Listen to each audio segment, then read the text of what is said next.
দেখ, আজকে আমরা যে চ্যাপ্টারটা স্টার্ট করব সেটা হচ্ছে আয়তক্ষেত্র ও বর্গক্ষেত্রের ক্ষেত্রফল। আয়তক্ষেত্র ও বর্গক্ষেত্রের ক্ষেত্রফল। দেখ, প্রথমে একটা জিনিস ভালো করে তোদেরকে বুঝতে হবে। দেখ, চ্যাপ্টারটার নলেজ না থাকলে চ্যাপ্টারটা সম্বন্ধে কিছুই জানতে পারবি না। তোকে জিনিস বুঝতে হবে যে আমি এই চ্যাপ্টারের অঙ্ক তখনই পারবো যদি আমি চ্যাপ্টারটার সম্বন্ধে ভালো করে নলেজ গেইন করতে পারি। আর নলেজ না থাকলে তুই কোনো চ্যাপ্টারই পারবি না। তাহলে এই চ্যাপ্টারের বেসিক কনসেপ্টটা তোদের সব থেকে আগে জানা দরকার। কি বলতো, যে আয়তক্ষেত্র কাকে বলে, বর্গক্ষেত্র কাকে বলে। আমরা সবাই জানি আয়তক্ষেত্র কাকে বলে, বর্গক্ষেত্র কাকে বলে, কিন্তু এই আয়তক্ষেত্র আর বর্গক্ষেত্রর অ্যাপ্লিকেশনের জায়গাটা হচ্ছে এই চ্যাপ্টারটা। মানে এতদিন আমরা শিখে আসলাম জ্যামিতিক চিত্র হিসাবে, যে একটা জ্যামিতিক চিত্র হচ্ছে আয়তক্ষেত্র। সেই আয়তক্ষেত্রের জ্যামিতিক চিত্র কেমন হয়, যে আয়তক্ষেত্রের একটা দৈর্ঘ্য থাকে, একটা প্রস্থ থাকে। মানে একটা বাহু বড় হবে, একটা বাহু ছোট হবে, তাকে দৈর্ঘ্য বলবো, তাকে প্রস্থ বলবো। আর কি শিখলাম, যে আয়তক্ষেত্রের বাহুগুলো তো হবে কিন্তু তারা পরস্পরের সাথে সমান্তরাল হবে, বিপরীত বাহুগুলো পরস্পরের সাথে সমান্তরাল। আর কি শিখলাম, আয়তক্ষেত্রের দুটো কর্ণ থাকবে। আর কি শিখলাম, যে কর্ণটা থাকবে সেই কর্ণটা একে অপরকে সমদ্বিখণ্ডিত করবে। কিন্তু একটা ডাউট আমাদের থেকে গেছে, সমদ্বিখণ্ডিত করবে কিন্তু সমকোণে সমদ্বিখণ্ডিত করতে পারবে না। যদি আয়তক্ষেত্রের কর্ণ সমকোণে সমদ্বিখণ্ডিত করে তাহলে কি হবে জানিস, তখন সেটা বর্গক্ষেত্র হয়ে যাবে। ক্লিয়ার হয়েছে? তাহলে একমাত্র বর্গক্ষেত্রেই কর্ণটা সমকোণে সমদ্বিখণ্ডিত করে, বাকি বাস সমকোণ কথাটা লেখা থাকে না, সমদ্বিখণ্ডিত দুজনে করছে, কিন্তু এক্সট্রা কাজ বর্গক্ষেত্র কি করছে, সমকোণে সমদ্বিখণ্ডিত করছে। ক্লিয়ার করতে পারলাম? এবার বলছে আর কি জানি, বলছে প্রত্যেকটা কোণ 90 ডিগ্রি হতে হবে 100%। এটা কিন্তু একদম সত্যি কথা, যে প্রত্যেকটা কোণ 90 ডিগ্রি থাকে।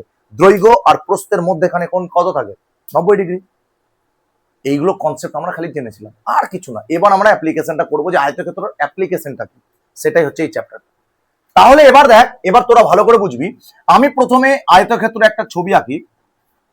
বলছে এই আয়তক্ষেত্রটাকে দ্বিমাত্রিক জ্যামিতিক চিত্র বলে। দ্বিমাত্রিক জ্যামিতিক চিত্র বলছে। দ্বিমাত্রিক জ্যামিতিক চিত্র কেন বলে, কারণ এখানে শুধুমাত্র দৈর্ঘ্য আর প্রস্থ আছে, তাই জন্য দুটো বাহু আছে, তাই জন্য এর নাম দ্বিমাত্রিক চিত্র, যাকে ইংলিশে বলা হয় 2D ফিগার। বলা হয় 2D ফিগার। ওকে, 2 ডাইমেনশনাল ফিগার। মানে দুটো বাহু জানা আছে, তাই জন্য এর নাম দ্বিমাত্রিক জ্যামিতিক চিত্র। ক্লিয়ার হয়েছে এটা? তাহলে আমার দৈর্ঘ্য আর প্রস্থের কথা যদি আমরা বলি, তাহলে এটা আমাদের আয়তক্ষেত্র, তাহলে এর নাম হয়ে গেল আমাদের আয়তক্ষেত্র। বলছে আমি আয়তক্ষেত্রের ক্ষেত্রে যখন দেখলাম, তাহলে আমি তো এটাও দেখতে পেলাম যে আমার আরেকটা চিত্র থাকে দ্বিমাত্রিক, কিন্তু সেই দ্বিমাত্রিক চিত্রের সাথে এই দ্বিমাত্রিক চিত্রের ডিফারেন্সটা কোথায় থাকে, যে এই দ্বিমাত্রিক চিত্রটার দৈর্ঘ্য প্রস্থ থাকে, কিন্তু দৈর্ঘ্য প্রস্থটার মানে সেন্টিমিটারটা বা মিটারটা, দৈর্ঘ্যটা আলাদা থাকে। মানে দৈর্ঘ্য আলাদা কিছু হবে, প্রস্থ আলাদা কিছু হবে, তাই না? কিন্তু এই জ্যামিতিক চিত্রটার দৈর্ঘ্য যেটা, প্রস্থ সেটা। তার মানে কি, দৈর্ঘ্য প্রস্থ যদি সমান হয়ে যায়, তাহলে ভেবে নে এটা হচ্ছে দৈর্ঘ্য, এটা হচ্ছে দৈর্ঘ্য, এটা হচ্ছে প্রস্থ, এটা হচ্ছে প্রস্থ। কখনোই এই বাহুটার সাথে এই বাহুটা সমান হওয়া পসিবল না। পসিবল কি? পসিবল না। তাহলে এই দৈর্ঘ্যটা আর এই দৈর্ঘ্যটা দুটো সম্পূর্ণ ডিফারেন্ট দৈর্ঘ্য। এটা যদি 5 সেন্টিমিটার হয়, সরি 10 সেন্টিমিটার হয়, তাহলে এটা 5 সেন্টিমিটার হলো। তাহলে এটাও 10 সেন্টিমিটার, কারণ এর বিপরীত বাহু আছে। তাহলে এটা 5 হলে এটাও 5 সেন্টিমিটার হবে। এটুকু ক্লিয়ার? বর্গক্ষেত্রের ক্ষেত্রে কি হয়, দেখ চারটাকেই সেম দেখতে লাগছে। তাহলে এটা যদি 5 হয়, তাহলে এটাও 5, এটাও 5, এটাও 5, তাহলে এর দৈর্ঘ্য এটা ছিল না এই চিত্রটাতে, এটা, তাহলে দেখ এইটাও সমান, আর এর প্রস্থ এটা ছিল, তাহলে এটাও সমান। তাহলে এর দৈর্ঘ্য প্রস্থ দুটোই সমান থাকে বলে দৈর্ঘ্য প্রস্থ বলে সময় নষ্ট করে না বলে কি বলা হয়, এটার বাহু বলে একে ইন্ডিকেট করা হয়। কি বলে, যে এর সব 4টি বাহু সমান। বলা হয় না যে এর দৈর্ঘ্য প্রস্থ সমান, এটা কথা লেখা থাকে না। কি বলা থাকে, যে 4টি বাহু সমান। তাহলে বাহু মানে বুঝে গেলাম ওর মধ্যে দৈর্ঘ্য ঢুকে আছে, প্রস্থও ঢুকে আছে। আমার দৈর্ঘ্য যখন সমান হয়ে গেছে, প্রস্থ যখন সমান হয়ে যেত, আমি আলাদা করে কেন বলবো যে আমার দৈর্ঘ্য প্রস্থ সমান? আমি দৈর্ঘ্য প্রস্থ যখন সমান হয়ে গেছে, তাহলে আমি বলবো, এর নাম দিলাম আমি যে এটা বাহু চারটা সমান। তাহলে এটাও একটা জ্যামিতিক চিত্র। এই চিত্রটার নাম তখন হয়ে গেল বর্গক্ষেত্র। এর নাম হয়ে গেল কি? বর্গক্ষেত্র। এইটুকু ক্লিয়ার হয়েছে সবার? তাহলে আমরা এতক্ষণ পর্যন্ত যে জিনিসটা শিখলাম সেটা হচ্ছে কি, আয়তক্ষেত্র কাকে বলে আর বর্গক্ষেত্র কাকে বলে। একটা জিনিস আমাদেরকে দেখতে হবে যে আমরা কি করেছি, আমরা আয়তক্ষেত্রের ক্ষেত্রে যে নলেজ গুলো পেয়েছি এতদিন পর্যন্ত, সেই জিনিসগুলো আগে আমরা দেখে নিব। বলছে একটা আয়তক্ষেত্র যদি আমি ড্র করি, সেই আয়তক্ষেত্রের ক্ষেত্রে এটাকে দৈর্ঘ্য বলে, এটা দৈর্ঘ্য, আর এটা হচ্ছে প্রস্থ, এটাও হচ্ছে প্রস্থ। জানিস অনেক সময় এই যে 2D ফিগার মানে দ্বিমাত্রিক কথাটা আমি বললাম, এই দ্বিমাত্রিক কথাটাকে কিনা লেখচিত্রের দ্বারা প্রকাশ করা যায়। লেখচিত্র মানে তোরা একটু 8 ক্লাসে যখন উঠে যাবি তখন তোদের একটা টপিক আছে লেখচিত্র। লেখচিত্র নয়, পাই চিত্র আছে, 9-এ উঠে লেখচিত্র আছে। তো লেখচিত্র জিনিসটা তোদেরকে যদি আমি শেখাতে চাই তাহলে এখন তোরা শিখতে পারবি না। তাহলে জাস্ট একটু কনসেপ্ট দিয়ে বোঝাচ্ছি যে একে আমি গ্রাফের দ্বারা কি করে প্রকাশ করবো। যে আয়তক্ষেত্রকে আমি যদি গ্রাফ বানাতে চাই, একটা আয়তক্ষেত্রের গ্রাফ বানাবো, তাহলে কিরকম করে গ্রাফে রিপ্রেজেন্ট? বলছে যে কোনো অঙ্ক, যে কোনো থিওরি, যে কোনো কিছুকে তুই গ্রাফে রিপ্রেজেন্ট করতে পারবি। কিভাবে? বলছে আমি মানছি যে এই অক্ষটা, বলছে গ্রাফে রিপ্রেজেন্ট করলে কেমন রিপ্রেজেন্ট হবে, সেখানে দুটো অক্ষ থাকতে হবে। একটা অক্ষের নাম হবে এক্স অক্ষ, আর একটা অক্ষের নাম হবে ওয়াই অক্ষ। দু ধরনের অক্ষকে তুই যদি ইন্ডিকেট করতে পারিস তাহলে তোকে বলতে হবে যে সেটা হচ্ছে আমার একটি লেখচিত্র। ক্লিয়ার হয়েছে? তাহলে আমি একটা এক্স অক্ষ ড্র করছি, এটা হচ্ছে ওয়াই অক্ষ, এরকম করে গ্রাফ থাকবে। বোঝা গেল? এটা হচ্ছে গ্রাফ। তাহলে এটাকে বলা হয় এক্স, মানে এদিকে থাকবে পজিটিভ গুলো, এটা হচ্ছে এক্স ড্যাশ, এদিকে থাকবে নেগেটিভ গুলো। এখানে মাঝখানে কে থাকবে 0,0, এটাকে বলা হয় মূল বিন্দু, এর নাম মূল বিন্দু। এটা যদি ওয়াই, পজিটিভ গুলো, এটা হচ্ছে ওয়াই ড্যাশ, নেগেটিভ গুলো। ক্লিয়ার? এবার বলছে আমার এই যে বাহুটা, আমি বলছি এই বাহুটা হচ্ছে আমার যদি দৈর্ঘ্য হয় আর এই বাহুটা প্রস্থ, তার মানে আমি এখানে কটা অক্ষ পাচ্ছি রে? তাই জন্য এর নাম দ্বিমাত্রিক। এইভাবেও একে রিপ্রেজেন্ট করা যায় যে আমি এখানে দুটো অক্ষ, দেখ যেখানে তুই দেখবি, বলে আমি এটা নিব, এটা নিলাম, তার সঙ্গে এটা দেখ যেখানে আছে দুটাকে নিয়েই আছে তৈরি। এখানে নিবি, এখানে আছে, এখানে আছে, এখানে আছে, এখানে আছে, এদিকে নিবি, এদিকে না, এদিকে আছে, প্রত্যেকটা আছে। তাহলে দুটো অক্ষ নিয়ে আছে, এক্স অক্ষ আর ওয়াই অক্ষ নিয়ে, তাহলে এটার নাম কি হয়ে গেল আমাদের? এটা দ্বিমাত্রিক চিত্র হয়ে গেল। এইটুকু ক্লিয়ার হয়েছে? আচ্ছা, এবার আমি বলে দিচ্ছি একটা জিনিস ভালো করে দেখবি, যে এবার বলছে কি, যে আমাকে যদি এই কথাটা বলে, যে কি কথা, যে আমাদের আয়তক্ষেত্রের ক্ষেত্রে কি কি জানা গেছে, আগে আমাকে সেটা লিখে নিতে হবে। এই জিনিসগুলো জানা, প্রথম কি জেনেছিলাম, যে আয়তক্ষেত্রের দুটি বাহু থাকে, দৈর্ঘ্য ও প্রস্থ। দুটি বাহু থাকে, দৈর্ঘ্য ও প্রস্থ। দৈর্ঘ্য কটা থাকে? দুটো। প্রস্থ কটা থাকে? দুটো। ক্লিয়ার? আচ্ছা, এবার 2 নম্বর কি জেনেছি, আয়তক্ষেত্রের বিপরীত বাহুগুলি সমান ও, বিপরীত বাহুগুলি সমান ও সমান্তরাল। বিপরীত বাহুগুলি সমান ও সমান্তরাল। এই কথাটার মানে কি? বলছে এই বাহুটার সাথে এই বাহুটা সমান আছে কিনা। আর আমরা সমান্তরাল চিত্র কাকে বলেছি? এই রকম দেখতে যদি হয় তাকে সমান্তরাল বলবো। দেখতো এটা ট্রেনের লাইনের মতন আছে কিনা, এটা ট্রেনের লাইনের মতন আছে কিনা, তাহলে এর বিপরীত হচ্ছে এটা, তাহলে বিপরীত বাহুটা সমানও আছে আর কি আছে, সমান্তরালও আছে। তাহলে এর বিপরীত বাহু এটা, এটা সমানও আছে, কি আছে, সমান্তরালও আছে। তাহলে এটা একটা কন্ডিশন আমরা পেয়েছিলাম আয়তক্ষেত্র থেকে। আর কি কন্ডিশন পেয়েছিলাম আয়তক্ষেত্র থেকে? 3 নম্বর, আয়তক্ষেত্রের প্রতিটি কোণের মান 90 ডিগ্রি পেয়েছিলাম না? আয়তক্ষেত্রের প্রতিটি কোণের মান 90 ডিগ্রি পেয়েছিলাম তো আয়তক্ষেত্রের প্রতিটি কোণের মান কত পেয়েছিলাম 90 ডিগ্রি। কিভাবে বলছে দেখ এই যে বাহুটা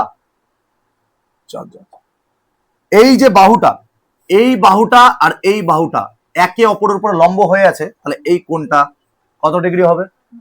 এই কোণটা 90, এটাও 90, এটাও কত 90, চারটা কোণ কত হয়ে গেল 90 ডিগ্রি। তাহলে প্রতিটি কোণের মান কত 90 ডিগ্রি। 4 নম্বর কি পেয়েছিলাম বলছে একটা জিনিস, যে প্রথম কথা তোকে জানতে হবে, আমি এর আগে তোদের ক্লাসে এটা বুঝিয়েছিলাম যে কর্ণ কাকে বলে।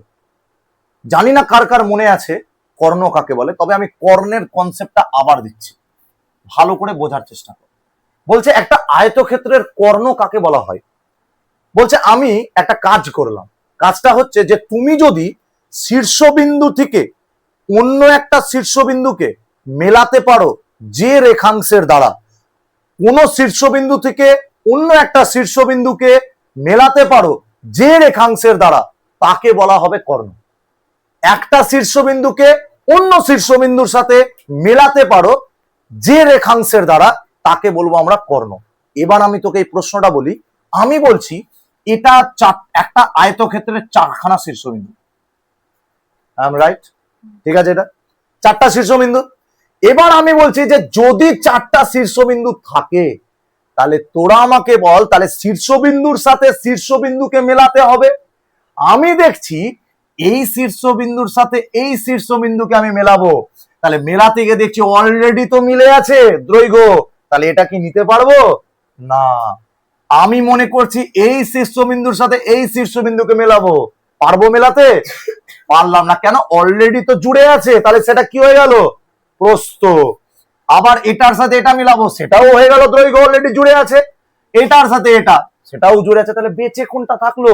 বলছে আমি একটা কাজ করতে পারবো, যদি আমি কোনাকুনি মেলাতে পারি কৌণিক বিন্দুগুলাকে, এই শীর্ষবিন্দুর সাথে এই শীর্ষবিন্দু, এটা তো কোনো দাগ দিয়ে টানা নাই, তখন এই শীর্ষবিন্দুর সাথে একেও মিলাতে পারবো, এটাও কোনো দাগ টানা নাই, তখন এর নাম হয়ে গেল কর্ণ। ক্লিয়ার হয়েছে?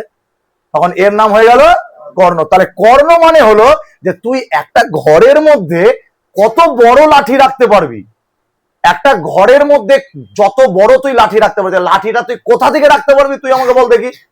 কর্ণ বরাবর তুই ওই কোণা থেকে এই কোণা পর্যন্ত যে লাঠিটা রাখতে পারবি, তুই কি লম্বালম্বি রাখতে পারবি? তাহলে সব থেকে বড় লাঠি এখানে কোনটা রাখা যাবে? কর্ণ বরাবর। তাহলে কর্ণটা হচ্ছে সব থেকে একটা ঘরের মধ্যে থাকা সব থেকে বড় লাঠির দৈর্ঘ্য। তাহলে কর্ণ মানে হচ্ছে একটা ঘরের মধ্যে রাখা সব থেকে বড় লাঠির দৈর্ঘ্য। আমি যদি একটা লাঠিকে রাখতে পারি আর বলা হলো তুমি এই ঘরের মধ্যে সব থেকে বড় লাঠিটা রেখে দেখো, তুমি কোথায় রাখবা? তাহলে তোরা কোথায় রাখবি? তোরা কর্ণ বরাবর রাখবি। তাহলে কর্ণর দৈর্ঘ্য হচ্ছে সব থেকে বড় লাঠির দৈর্ঘ্য। ক্লিয়ার হয়েছে? এটা বুঝতে পেরেছিস কর্ণ কাকে বলে? ক্লিয়ার হয়েছে সৌগত? Very good. তাহলে কর্ণ যখন ক্লিয়ার হয়ে গেল, তাহলে কর্ণের এবার কনসেপ্টটা আমাদেরকে জানতে হবে। কর্ণর কনসেপ্টটা বলছে যে আয়তক্ষেত্রের দুটি কর্ণ, এটা সত্যি কথা, এবং কর্ণ দুটি পরস্পরকে সমদ্বিখণ্ডিত করে। কেউ ভুল করে যদি লিখে দিস সমকোণে সমদ্বিখণ্ডিত, তাহলে তোর বৈশিষ্ট্যটা রং হয়ে গেল। সমকোণে সমদ্বিখণ্ডিত করতে পারবে না এরা। এগুলোকে দেখে তোর সমকোণ লাগছে না। একটা বর্গক্ষেত্র তুই যদি ড্র করিস আর সেখানে করিস, তাহলে সেগুলো সমদ্বিখণ্ডিত হবে, কারণ বর্গক্ষেত্রের যে কর্ণটা তুই টানবি কিনা সেটাও তোর বাহুর দৈর্ঘ্যের সঙ্গে সমান হবে, তাই তো? এই যে বাহুটা আর এই বাহুটা, এর যা দৈর্ঘ্য থাকবে কর্ণর দৈর্ঘ্য কি হবে? সেম থাকবে কি? সেম থাকবে, একটু আলাদা থাকবে, একটু বড় থাকবে, কারণ আমরা কর্ণ বরাবর বড়ই রাখতে পারবো। কিন্তু প্রশ্নটা হলো যে বর্গক্ষেত্রের বাহু সমান হওয়ার জন্য কর্ণটা ছেদ যে করছে, কেমন হবে ছেদ করছে? সমকোণে ছেদ করছে, যেহেতু ওদের বাহু সমান। তো ও যে বাহুটা সমান করলো, ভাগটা করলো, মানে বাহু সমান হওয়ার জন্যই কিন্তু ওরা কি করলো? সমকোণে সমদ্বিখণ্ডিত করলো। কিন্তু আয়তক্ষেত্রের বাহু সমান না হওয়ার জন্য ওরা কি করলো? শুধুমাত্র সমদ্বিখণ্ডিত করলো, কিন্তু কি করলো না? সমকোণে করলো না। তাহলে সমকোণে সমদ্বিখণ্ডিত করবে না, কে করবে না? আয়তক্ষেত্র। কিন্তু সমকোণের সমদ্বিখণ্ডিত কে করবে?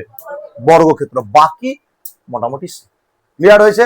এটি আয়তক্ষেত্রের এই কনসেপ্টটা আমরা পড়েছিলাম, যেটা আয়তক্ষেত্রের বৈশিষ্ট্য। একটা আয়তক্ষেত্রকে চিনতে আগে শিখতে হবে, তবে না তুই অঙ্ক করবি। আয়তক্ষেত্রকে চিনতেই পারলি না, তাহলে অঙ্ক করে লাভ কি তোর? এবার আমি যদি বলি, বলো তো দেখি একটা বাস্তব উদাহরণ দাও, যে তুই বাস্তব উদাহরণ দে যে আয়তক্ষেত্রকে তোর প্রাকৃতিক পরিবেশে তুই কি কাজে লাগাচ্ছিস। বল একটা আয়তক্ষেত্র, বল বল দেখি। একটা ইট ইট আয়ত ঘনক হয়ে যায়, ওটা আয়তক্ষেত্রের 3D ভার্সন। এটা ঘর তো তোর হচ্ছে আয়ত ঘনক, উচ্চতা আছে না, বইয়ে তো হচ্ছে খাতার পেজ। ভেরি গুড, খাতার পেজ না, খাতার পেজের লম্বা একটা দিক থাকে। খাতার পেজের খাতার পেজ, ইয়েস, একটা পেজ যদি নিস, আমরা একটা পেজ যদি নিই তাহলে হ্যাঁ সেটা হতে পারে। ঠিক, খাতার পেজ, বইয়ের পাতা, খাতার পেজ, বইয়ের পাতা। কিন্তু বইকে বলা যাবে না, কারণ অনেকগুলো পেজ নিয়ে নিয়ে দেখ একটা উচ্চতার সৃষ্টি করছে। অনেকগুলো পেজ যখন দেখ কিভাবে, দেখ আমি এটা পেজ নিলাম, এর আমার দৈর্ঘ্য আছে, প্রস্থ আছে, প্রস্থ আছে, এর উপর আরেকটা পেজ চাপালাম, আরেকটা চাপালাম, চাপাতে চাপাতে চাপাতে চাপাতে চাপাতে এতটা উঁচু হয়ে গেল, হলো কিনা? এবার দৈর্ঘ্য প্রস্থ, এখানে একটা উচ্চতা পেয়ে যাচ্ছি, একটা লম্বা পাচ্ছি, তাহলে উচ্চতা পাই। তখন আর কি থাকছে না, ও আয়তক্ষেত্র থাকছে না, তখন সেটা হয়ে যাচ্ছে আয়ত ঘনক, যাকে ভালো ভাষায় বলা হয়, 6 এ পড়েছিলিস তোরা, সমকোণী চৌপল। কি বলা হয়? সমকোণী চৌপল। ক্লিয়ার হয়েছে? ওটা হচ্ছে 3D ভার্সন, মানে আয়তক্ষেত্রকে যেমন প্লে স্টোরে অ্যাপকে আপডেট করা হয়, একটা প্লে স্টোরে, তোরা তো ভালো জানবি, তোর মোবাইল ভালো চলে, আয়তক্ষেত্রকে যেমন কি করা যায়, আমি বলি একটা প্লে স্টোরে আমার অ্যাপটা ভালো চলছে না, আমি কি করবো? আপডেট করবো, আপডেট আসবে আমার, তাহলে অ্যাপটা কি হবে? স্মুথ হয়ে যাবে। তেমন আয়তক্ষেত্রকে তুই যদি আপডেট করে দিস, তাহলে ওটা আয়ত ঘনক হয়ে যাবে, মানে আয়তক্ষেত্রের মডার্ন ভার্সন। একটা আয়তক্ষেত্র গ্রাম্য পরিবেশে ও হচ্ছে আয়তক্ষেত্র, ও শহরে চলে গেলে ও হচ্ছে আয়তঘনক, মানে ও এক্সট্রা নলেজ ওর মধ্যে চলে আসলো, এক্সট্রা হাইট পেয়ে গেল, ও একটা মানে 3টা দৈর্ঘ্যের মধ্যে চলে আসলো, দৈর্ঘ্য প্রস্থ ছাড়া উচ্চতাও চলে আসলো। ক্লিয়ার হয়েছে? এটা আয়তঘনকের কনসেপ্ট তোর জেনে না, আয়তঘনকের কনসেপ্ট তোরা এইটাও জানতে পাবি না, একবারে 9-এ গিয়ে জানতে পাবি আয়তঘনক, না 9-এ না, একদম 10-এ গিয়ে আয়তঘনক। আচ্ছা, এইটুকু ক্লিয়ার হয়েছে সবার? সবাই আয়তক্ষেত্র বুঝতে পারলি? এবার আমরা এই আয়তক্ষেত্রটার অ্যাপ্লিকেশন জানবো, মানে সূত্রগুলো জানবো। এগুলো সূত্র না, আয়তক্ষেত্রের সূত্র না জানলে অঙ্ক করবি কি করে? এগুলো বৈশিষ্ট্য, এগুলো আয়তক্ষেত্রের বৈশিষ্ট্য। ক্লিয়ার হয়েছে? আনাস বুঝতে পেরেছি সবাই? ক্লিয়ার? আচ্ছা, তাহলে আমি এটাকে ইরেজ করছি। দেখ, এবার বলছে আমি একটা আয়তক্ষেত্রকে ড্র করছি, ভালো করে বুঝ সবাই, খুব সুন্দর লাগবে এই জিনিসটা বুঝতে। দেখ, একটা আয়তক্ষেত্রের মধ্যে এটা হচ্ছে দৈর্ঘ্য, এটা হচ্ছে দৈর্ঘ্য, এটা হচ্ছে প্রস্থ, আর এটা হচ্ছে প্রস্থ। আচ্ছা, আমি প্রথমে জানবো একটা জিনিস, ভালো করে বুঝতে হবে, আমি কোনো সূত্র জানি না, আমি একটা জিনিস জানি। কি জানি? আমি আয়তক্ষেত্রকে দেখে সূত্র বলতে গেলে আমাকে 3 ধরনের জিনিসের কথা বারবার করে মনে পড়বে। ফার্স্ট, 1 নম্বর মনে পড়া উচিত, আমি দৈর্ঘ্যকে প্রস্থকে কাজে লাগিয়ে আমি একটা সুন্দর পরিসীমা বার করতে পারবো। পরিসীমা সবাই বার করতে পারবে, 4টা বাহুকে যোগ করে দিলে পরিসীমা বেরিয়ে যায়। আমি সুন্দরভাবে, এ আয়তক্ষেত্র আছে, তার মানে এ কিছুটা জায়গা নিয়ে আছে, এ কতটুকু জায়গা নিয়ে আছে এই বোর্ডের মধ্যে, এই বোর্ডের মধ্যে এতটুকুই জায়গা নিয়ে আছে, তার বেশি নাইনি, তার মানে নিশ্চয় জায়গা নিয়ে আছে। আর আমরা তো জানি ম্যাথমেটিক্সে কেউ জায়গা নিয়ে থাকলে তার ক্ষেত্রফল বেরোয়, তাই না? কেউ যদি জায়গা নিয়ে থাকে তাহলে তাকে কি বলে? ক্ষেত্রফল। তাহলে ক্ষেত্রফলও বের করতে পারবো। আর কি পারবো? বলছে হ্যাঁ, আমি একটা এক্সট্রা জিনিস এখানে পেয়েছিলাম, কর্ণ। কিন্তু আমি দৈর্ঘ্যের মান জানতাম, প্রস্থর মান জানতে পারবো কোশ্চেন থেকে, কর্ণের মান কি জানতে পারবো? কর্ণ কি বলে দিবে? যদি না বলে থাকে তাহলে ওই দৈর্ঘ্যটা কি হবে, ওই দৈর্ঘ্যটার মান কত? একটা কর্ণ যদি আমি টানি এখান থেকে, তাহলে এই কর্ণটার মান কত যদি কোশ্চেনে বলে না দেয়, তাহলে কি করে বের করবি? তাহলে এটা কি ছুটে গেল, এটার কোনো কাজ নাই। তাহলে আরেকটা সূত্র জানবো, সেটার নাম হচ্ছে কর্ণের দৈর্ঘ্য। কিন্তু তোদের শুধুমাত্র ক্লাস 7-এ এই দুটো সূত্রের উপরে চ্যাপ্টার অঙ্কগুলো হবে, এই সূত্রটা তোদেরকে ক্লাস 8-এ গিয়ে কাজে লাগাতে হবে, 9-এ গিয়ে। ক্লিয়ার? তবুও আমি তোদেরকে এখানেই শিখিয়ে দেবো কর্ণের দৈর্ঘ্য কিভাবে বের করতে হয়। বোঝা গেল? এইটুকু ক্লিয়ার হয়েছে সবার? তাহলে ক্ষেত্রফল জানবো, পরিসীমা জানবো, আর কর্ণের দৈর্ঘ্য, 3টাই মাত্র সূত্র আয়তক্ষেত্রের ক্ষেত্রে হতে পারে, তাছাড়া হবে না, আর কিচ্ছু হবে না।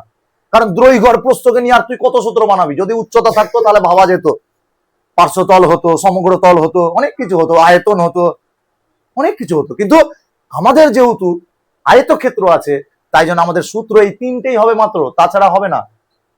বোঝা গেল? আবার যখন কর্ণের দৈর্ঘ্য বার করবো, তিনটা বাহু যখন চলে আসবে, উচ্চতা চলে আসবে, তখন কর্ণের দৈর্ঘ্য ফের আলাদা হয়ে যাবে। আমি পরে ওগুলা বুঝাবো, আগে এই জিনিসটা বুঝ। এবার আমি চলে আসি প্রথমে আমি তোদেরকে যে জিনিসটা ক্লিয়ার করব সেটা হচ্ছে যে আমাদের পরিসীমাটা কত হবে। দেখ ভালো করে বুঝবি। দেখ আমি বলছি একটা পরিসীমা, এটা কালার ভালো লাগছে না, এটা কালার দিই, সাদা থাক। পরিসীমা, প্রথমে পরিসীমাতে চলে আসি। বলছে পরিসীমা, এই যে কথাটা, এটাকে যদি আমি বিশ্লেষণ করি, তাহলে বিশ্লেষণ করলে পরি কথাটার মানে চারিদিক বোঝায়। পরি মানে ওই পরি না যেটা স্বপ্নে আসে তোদের, বোঝা গেল? পরি মানে হচ্ছে চারিদিক। আর সীমা, সীমা মানে কোনো মেয়ের নাম না, সীমা মানে হচ্ছে সীমানা। সীমানা যাকে বলা হয় বর্ডার, তাই না? যাকে কি বলা হয়? বর্ডার, তাই না? বর্ডার মানে কি? আমাদের যেমন বাংলাদেশের বর্ডার আছে, পাকিস্তানের বর্ডার আছে, তাই না? যেখানে তোরা অঙ্কুশের ঘর, তোদের আমাদের সাথে তোদের যে বর্ডারটা আছে, তাই না? এই বর্ডারটা। এবার এবার আমি বলছি একটা জিনিস ভাব, পুরি কথাটার মানে চারিদিক, মানে এই কথাটাকে যদি ভালো ভাষায় আমি লিখতে চাই, তাহলে সেই ভাষাটা হয়ে দাঁড়াবে চারিদিকের সীমানা। চারিদিকের সীমানা। তাহলে তোকে চারিদিকের সীমানা যেখানে বার করতে দেবে, সেই চারিদিকের সীমানাকে বার করা মানেই হচ্ছে সেটা পরিসীমা। ক্লিয়ার? তাহলে চারিদিকের সীমানা বার করার প্রসেসটাকে কি বলা হয়? পরিসীমা বলা হয়। এটুকু ক্লিয়ার হয়েছে সবার? আচ্ছা, এবার আমি বলি তোদেরকে যে তোরা ভাব একটা জিনিস, যে আমি বললাম একটা আয়তক্ষেত্র আছে আমার কাছে, কথা বলবি না কেউ, ভালো করে বুঝ, নাহলে চ্যাপ্টারটা ভাইটাল হয়ে পড়বে তোদের কাছে। একটা আয়তক্ষেত্র আছে, আমি বলছি এটা হলো 10 সেমি, এটাও হচ্ছে 10 সেমি, এটা হচ্ছে 5 সেমি, এটা হচ্ছে 5 সেমি। তার মানে আমার দৈর্ঘ্যটা জানা আছে 10, প্রস্থটা জানা আছে 10, প্রস্থটা 5 আর দৈর্ঘ্য 10, এটুকু আমার জানা। এবার আমি যদি পরিসীমা বের করতে চাই, তাহলে আমার কোনো দরকার নাই যে আমি সূত্র মুখস্থ করব, কোনো দরকার নাই। কিন্তু আমাদের সময় বাঁচানোর জন্য আমাদের কি করতে হয়? সূত্র মুখস্থ করতে হবে। তো আমি যদি সূত্র মুখস্থ না করি, তাহলে আমাকে এই সীমানাটাকে বের করতে গেলে কি করতে হবে? আমি সীমানাকে যোগ করব। বলছে আমি এই দিকের সীমানার সাথে এই দিকের সীমানাকে যদি যোগ করি, তার সাথে এই দিকের সীমানাকে যোগ করি, তাহলে এই দিকের সীমানা যোগ করি, তাহলে টোটাল 4 দিকের সীমানা হয়ে গেল, তাই তো? তাহলে 4 দিকের সীমানা, যাকে আমরা ভালোবাসায় বলবো 4 দিকের সীমানা, যাকে ভালোবাসায় বলবো পরিসীমা, যাকে ভালোবাসায় পরিসীমা বলবো, সেটা বের করতে গেলে কি করব? 10 প্লাস 5 প্লাস 10 প্লাস 5। ক্লিয়ার? তাহলে এটাকে যোগ করলে আমি দেখতে পাচ্ছি এটা হয়ে যাবে কত? 30 সেন্টিমিটার। ক্লিয়ার? তাহলে পরিসীমা যদি সূত্র ভুলে যায়, তাহলে 4টা বাহুকে যোগ করে দিলে পরিসীমা বেরিয়ে যাবে। এটা সূত্র একটা শিখলাম। আমি এবার দেখতে পাচ্ছি একটা জিনিস দেখতে পাচ্ছি। কি দেখতে পাচ্ছি? যে আমি এই 30 সেন্টিমিটার তো জানি, জেনে গেলাম যে আমি 30 সেন্টিমিটার হবে, আমি 30 সেন্টিমিটার লিখলাম না। আমি এটাকে কি করলাম? আমি এখানে একটু কেরামতি প্রয়োগ করলাম। কি কেরামতি? কেরামতিটা প্রয়োগ করলাম। আমি দেখতে পাচ্ছি এখানে দুটো 10 আছে, তাহলে দুটো 10 যোগ করা আর 2 দিয়ে 10কে গুণ করা একই ব্যাপার। ব্যাপার কি আলাদা? আচ্ছা, দুটো 5 যোগ করা আর 2 দিয়ে 5কে গুণ করা একই ব্যাপার। বলছে দুজনার সামনে 2 আছে, তাহলে 2কে আমি নিলাম কমন, যেহেতু তোর উৎপাদক বিশ্লেষণ শিখেছিস তাই কমন বুঝিস। তাহলে 2কে নিলাম কমন, তাহলে এখানে পড়ে থাকলো 10 আর এখানে পড়ে থাকলো 5, তাহলে হয়ে গেল আমাদের 10 প্লাস 5। তাহলে এটা হয়ে গেল 2 ইন্টু দৈর্ঘ্য, মানে 10 মানে কত? দৈর্ঘ্য, আর 5 মানে কি? প্রস্থ। 2 ইন্টু দৈর্ঘ্য আর প্রস্থ, এর সামনে ইন্টু আছে, তাহলে এখানে আমরা পাবো 10 আর 5কে যোগ করলে 15, 15কে 2 দিয়ে গুণ করলে কত? 30। তাহলে আমাদের সূত্রটা পরিসীমার কি দাঁড়ালো? 2 ইন্টু দৈর্ঘ্য প্লাস প্রস্থ। বোঝা গেল কিভাবে এসছে সূত্রটা? বুঝতে পারলি কিনা? তুই যদি এই সূত্রটা না জানিস তাহলে 4টাকে যোগ করবি, আর যদি সূত্রটা জানিস তাহলে সূত্র প্রয়োগ করবি। এটাই হচ্ছে আয়তক্ষেত্রের দৈর্ঘ্য প্রস্থ নিয়ে যে পরিসীমার সূত্র, তাছাড়া আর কিছুই না। ক্লিয়ার হয়েছে? বুঝতে পেরেছিস? ভেরি গুড, এটা পুরো কনসেপ্ট ক্লিয়ার। তাহলে এবার আমরা ক্ষেত্রফলে ঢুকবো। সীমা হয়ে গেল, মানে পরিসীমা হয়ে গেল।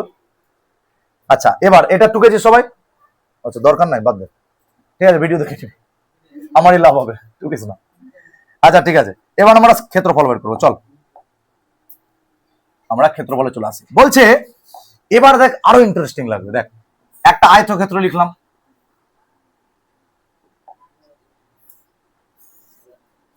এবার এই আয়তক্ষেত্রটা 10 সেমি ধরলাম। এটা 10 সেমি, এটা 10 সেমি, এটা 5 সেমি, এটা 5 সেমি। ক্লিয়ার? বলছে একটা জিনিস, খুব ভালো কথা, চল দেখা যাক। বলছে ক্ষেত্রফল বার করবো, তাই না রে আনাস? তার মানে এই অংশটুকু বার করতে হবে আমাকে, এই ভেতরের অংশটুকু, এটুকু বার করতে পারলে ক্ষেত্রফল বেরিয়ে যাবে। আচ্ছা, ক্ষেত্রফল দেখ কি করতে হবে।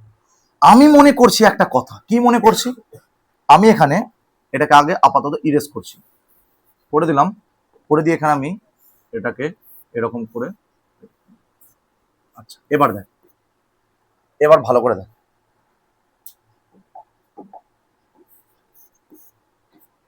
কি করব।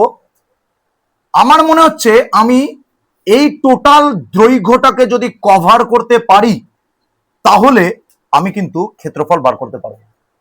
তো আমাকে এই টোটাল দৈর্ঘ্যটাকে কভার করতে হবে। আমি সূত্র জানি না, তাহলে আমি কিভাবে কভার করব? আমার কাছে সূত্র জানা নাই। আমি কি করলাম, এটা হলো 10 সেমি, আমি এই বরাবর শুরু করলাম হাঁটতে। তো আমি যদি এই বরাবর হাঁটতে শুরু করি, তাহলে আমাকে কভার 10 সেমি কভার করতে হবে, বলতো দেখি। আমি যদি এই বরাবর হেঁটে এখানে 10 সেমির কাছে এসে পৌঁছাই, তাহলে আমাকে এই বরাবর হাঁটতে গেলে, এই ভেতরেরটাকে কভার করতে গেলে কভার হাঁটতে হবে 10 সেমি। ভালো করে বল, 10 সেমিকে আমাকে কি করতে হবে, ভেতরের অঞ্চলটাকে কভার করতে হবে। ভালো করে বুঝ, সেই কভার করতে গেলে 10 সেমি বরাবর যদি আমি হাঁটি, তাহলে আমাকে কভার করতে হবে এই দৈর্ঘ্যটা যতটা আছে ততটা। তাহলে এইটুকু কভার করলেই তো গোটাটা কভার হয়ে গেল। বলছে আমি কভার করব 5 বার।